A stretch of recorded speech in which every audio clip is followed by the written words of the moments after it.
नमस्कार। कार्यक्रम साहित्य दर्पण में सभी दर्शकों का स्वागत है। दर्शकों, कहते हैं कि साहित्य एक सागर है और इसमें अनेक मोती हैं, लेकिन जो मोती सबसे खूबसूरत, सबसे रोशन है, वो है कविता। कविता साहित्य की कोमल विधा है, लेकिन हमने देखा है कि रचनाकारों ने कविता के जरिए अपने विचारों की, भावनाओं की सशक्त अभिव्यक्ति की है। आज साहित्य के दर्पण में जिस रचनाकार के अक्स को हम उभारने वाले हैं, वो हैं बीजापुर अंचल की रहने वाली पूनम वासम जी। पूनम वासम जी के बारे में ये कहा जाता है कि इनकी कविताओं में बस्तर बोलता है। इन्होंने देश के अनेक प्रतिष्ठित मंचों में बस्तर को ससम्मान प्रतिष्ठित किया है। इनकी कविताओं में हमें बस्तर की माटी की सौंधी गंध महसूस होती है, तो कभी महुए की महक से सराबोर होती है इनकी कविताएं। इंद्रावती नदी के जल का कलकल संगीत सुनाई पड़ता है इनकी कविताओं में, तो कभी चित्रकूट और तीरथगढ़ के झरनों का झरझर संगीत मुखरित होता है। साल के पेड़ों के पत्तों की सरसराहट कभी गूंजती है, तो कभी बस्तरवासियों की उन्मुक्त खिलखिलाहट गूंज उठती है इनकी कविताओं में। आइए इनसे और इनकी कविताओं से रूबरू हों। पूनम जी, इस कार्यक्रम में आपका बहुत बहुत स्वागत है। जोहार। पूनम जी, सबसे पहला प्रश्न जो है मन में वो ये कि अगर हम पूनम जी के शब्दों में जानना चाहें कि साहित्य का जीवन से क्या संबंध है और ये संबंध कितना महत्वपूर्ण है, तो क्या कहेंगी आप? मुझे लगता है कि पूरा जीवन ही साहित्य है जी। जैसे कि हम अपनी दिनचर्या को जब देखते हैं, सुबह से लेकर शाम तक, रात तक हम जितने भी काम करते हैं जी। वो एक लयबद्ध काम होता है।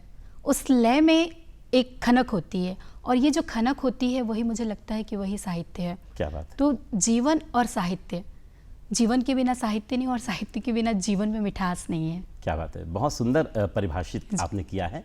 जानना चाहेंगे कि ये जो मिठास है, इसकी शुरुआत कब हुई? कब आपने कविता लेखन की शुरुआत की? कविता लेखन की शुरुआत तो मुझे बहुत अच्छे से याद नहीं है। जी, जी। मतलब जब मैं कविताओं की तरफ आई जी। तो मैंने जब सजगता के साथ शब्दों को समझना और कविताओं के पीछे जब जो बिंब होते हैं, जी।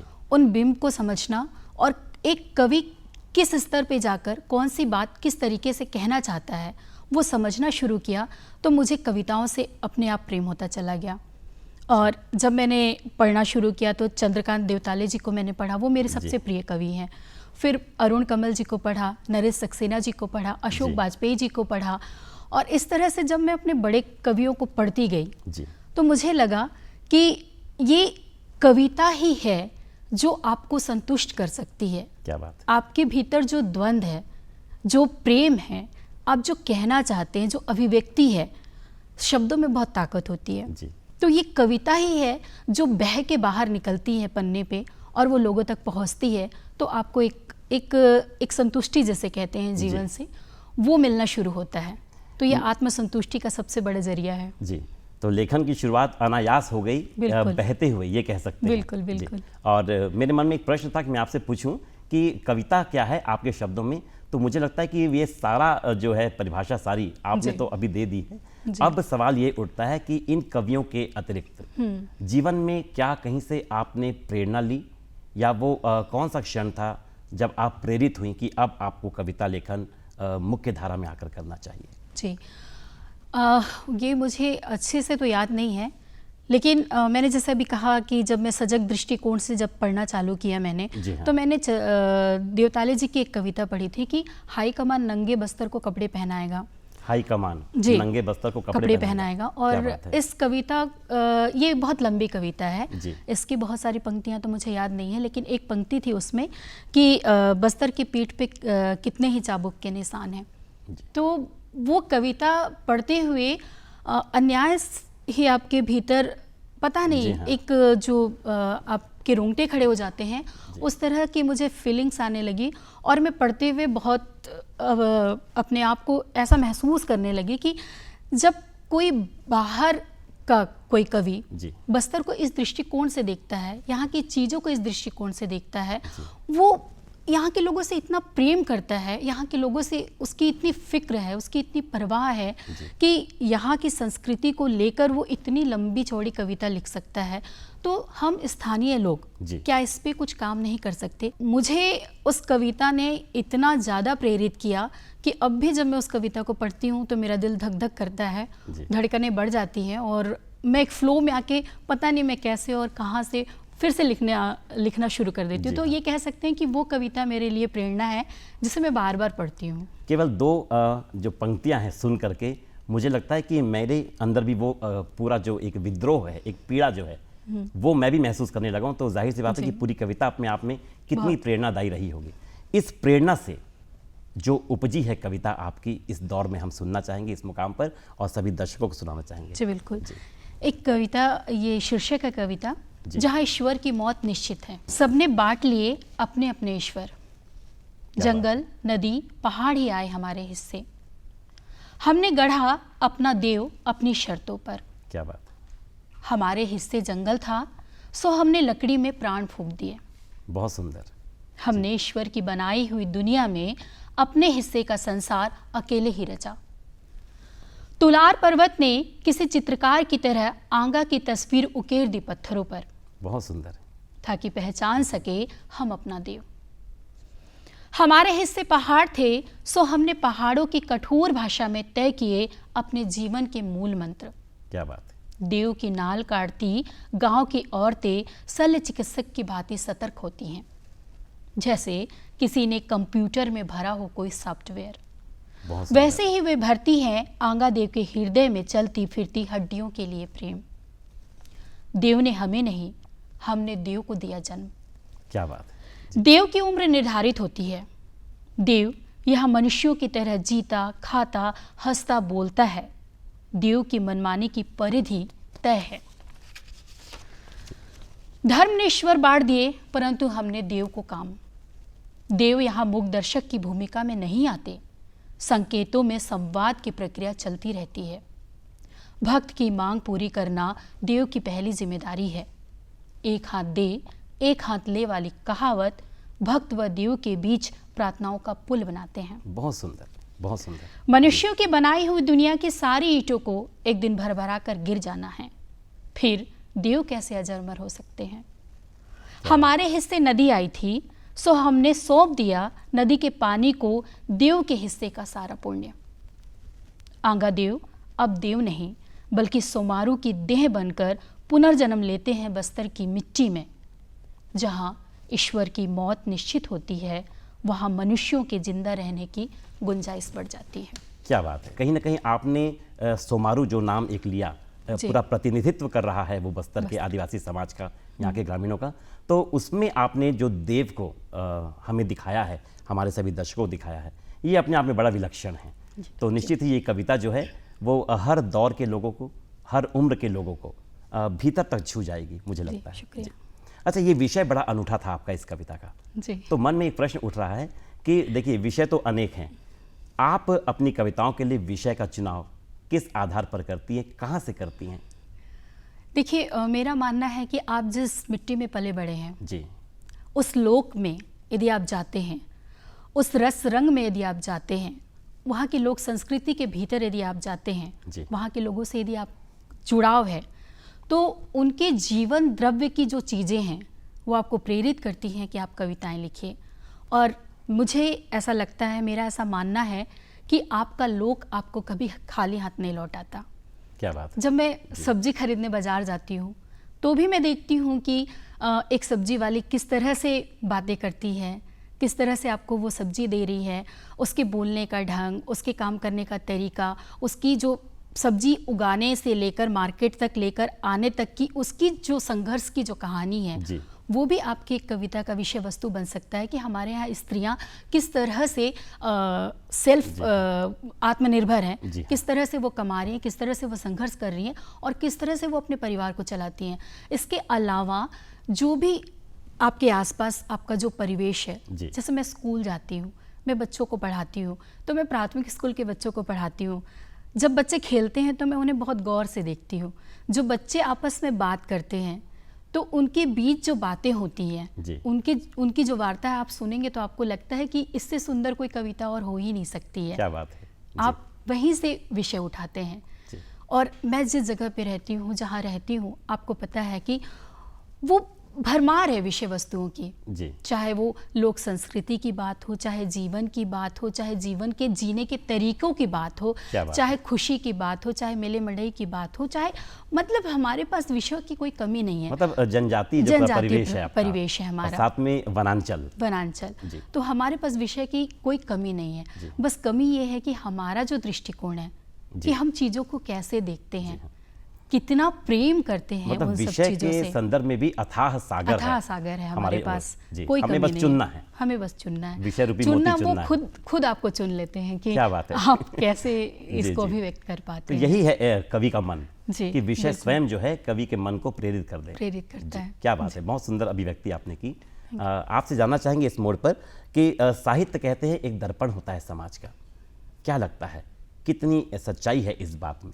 बिल्कुल, हम जो भी लिखते हैं, चाहे हम घृणा लिख रहे हों, चाहे हम प्रेम लिख रहे हों, चाहे हम प्रतिरोध लिख रहे हों, हम जो भी लिखते हैं, हमारी जो भी विषय वस्तु होती है, चाहे हम स्त्री विमर्श की बातें कर रहे हों, तो हम जो भी विषय लेते हैं वो हम समाज के भीतर से ही लेते हैं जी। और समाज में जो चीज़ें चल रही होती हैं समकाल में जी। वही हमारे लेखन का विषय वस्तु होता है। तो बिल्कुल एक कवि हो, चाहे एक लेखक हो, चाहे वो कहानीकार हो, तो उसकी जो कहानी के जो विषय होंगे या कविताओं के जो विषय होंगे, वो जिस समाज, जिस परिवेश में, जिस अनुभूति के साथ जीता है, बिल्कुल उसी परिवेश की चीज़ें वो लिखता है। तो इस तरह से समाज बिल्कुल साहित्यिक दर्पण ही है, मान सकते हैं हम। अच्छा, कहते हैं कि दर्पण तो है जी, और जैसे आपने बताया कि समाज का जो अक्स है, जो चेहरा है, वो नजर आता है साहित्य में। तो कई बार ये भी कहा जाता है कि साहित्य ही समाज का मार्गदर्शक भी है, वो उसे रास्ता भी दिखाता है कि कौन सा रास्ता सही है और कहाँ उसकी मंजिल है। बिल्कुल बिल्कुल। क्या इसमें भी सच्चाई है? बिल्कुल सच्चाई है जी। आप देखेंगे कि कई कविताएं बहुत बड़ा प्रतिरोध खड़ा करती हैं जी।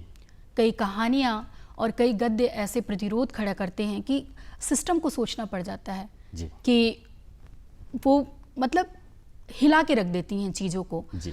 तो एक लेखक क्या लिखता है, किस तरह से चुनाव करता है, वो बिल्कुल मार्गदर्शक यूथ को खास करके प्रभावित करता है। आप देखेंगे कि जितने भी आंदोलन होते हैं आजकल या जितने भी सामाजिक विद्रोह होते हैं, कविताओं की पंक्तियां फ्रंट में खड़ी होती हैं, या तो पोस्टर के रूप में या गीत के रूप में, या अपनी बात कहने के लिए उन कवियों को कोट करके उन बातों को कहा जाता है।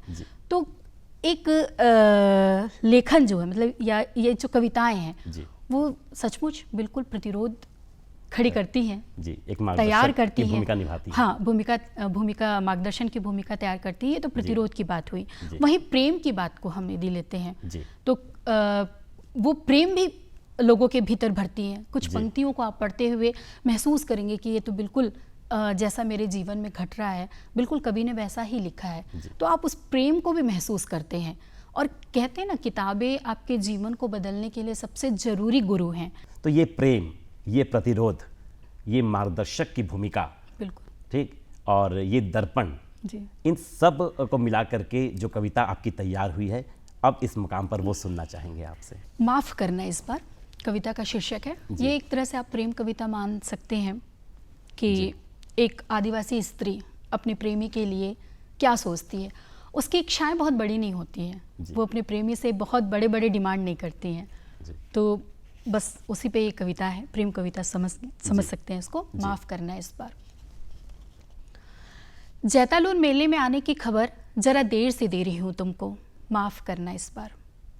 इस बार पगडंडी थोड़ी और चौड़ी हो गई है, इसलिए तुमनार सड़क के किनारे का वह महुए का पेड़ अब नहीं रहा। क्या बात? इस बरस जरा दूर ही टपकेगा महुआ। स्कूल वाली गली में इन दिनों सन्नाटा पसरा रहता है।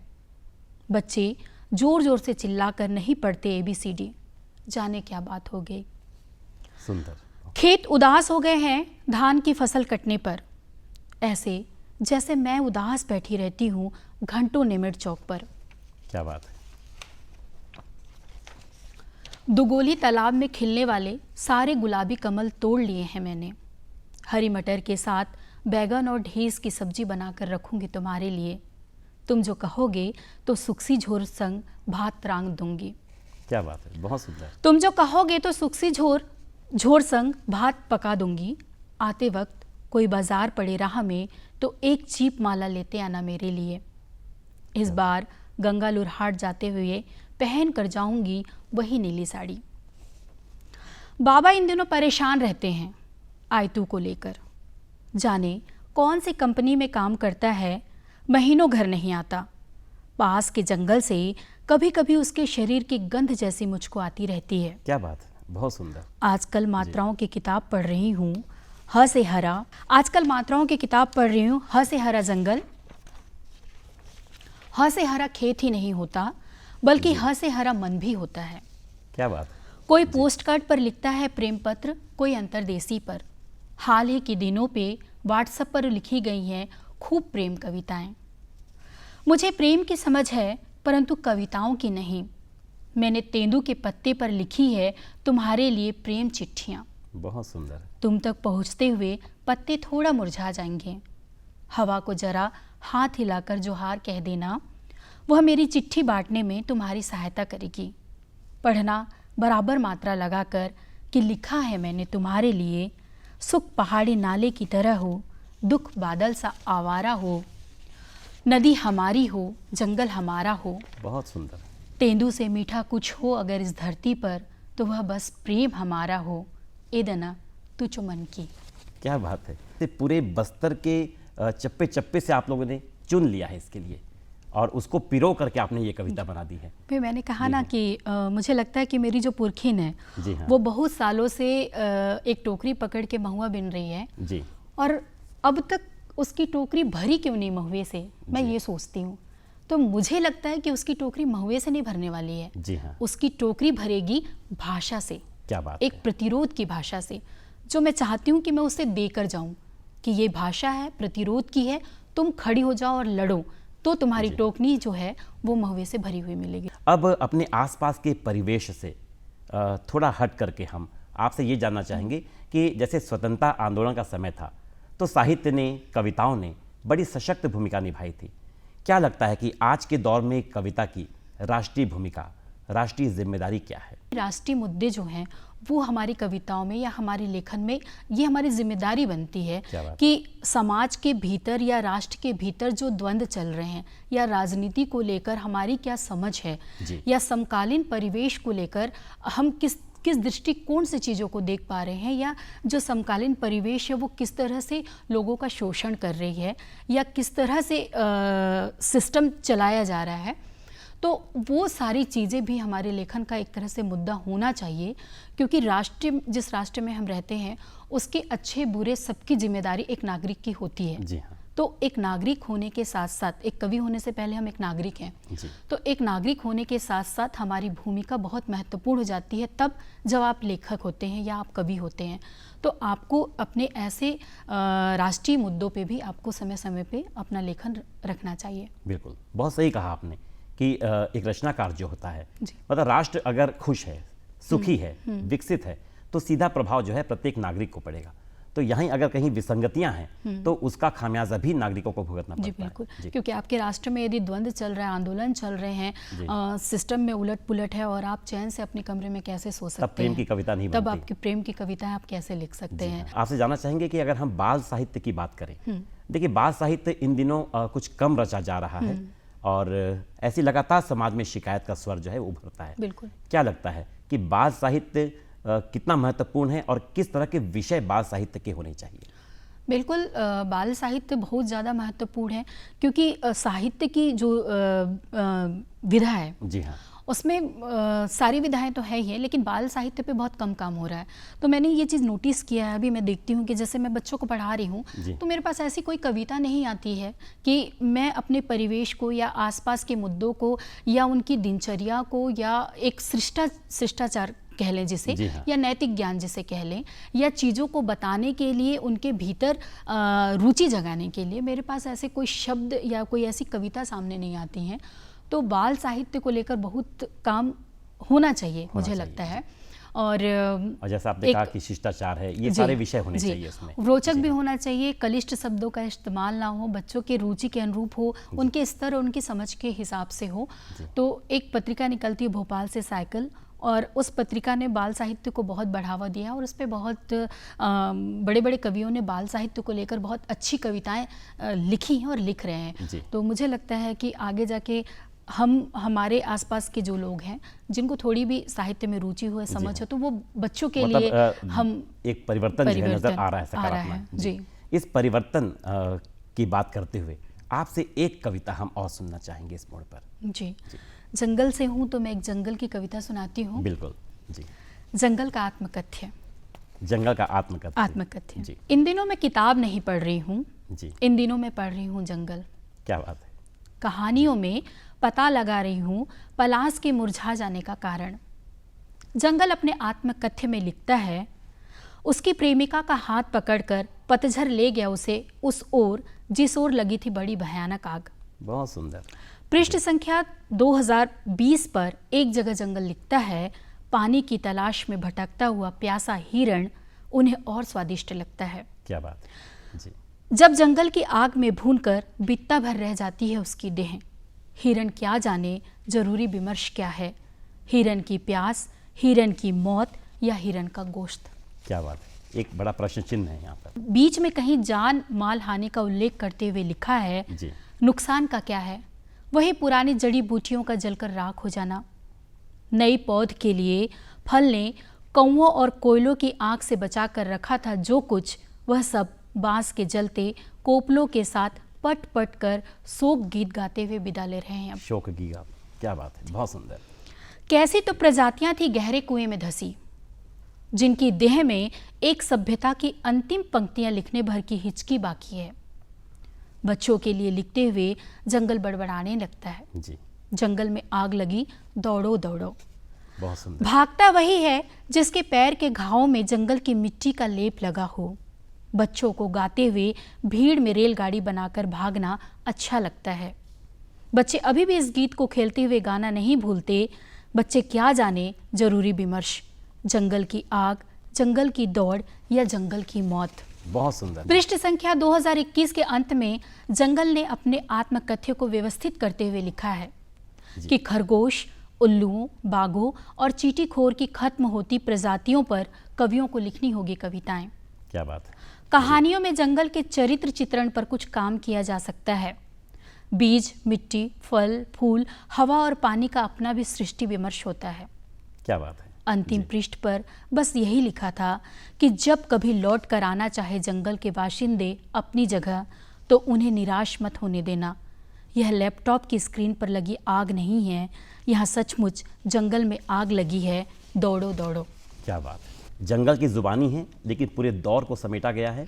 इसमें कई प्रश्न चिन्ह हैं, चिंताएं भी हैं, एक आशा भी है जी। तो ये सारी जो खूबसूरती समाई हुई है इस कविता में, मुझे लगता है पूनम जी आपके नाम की तरह ही जैसे आपका व्यक्तित्व रोशन है, वैसे आपकी सारी कविताएं भी रोशन हैं और कहीं ना कहीं एक पूरे समाज को, एक नए दौर को और नए युवाओं को, बच्चों को, सबको एक ऐसा मार्गदर्शन ये देंगी जिससे लगता है कि आने वाला कल जो है बस्तर का, देश का, वो बड़ा खूबसूरत होने वाला है।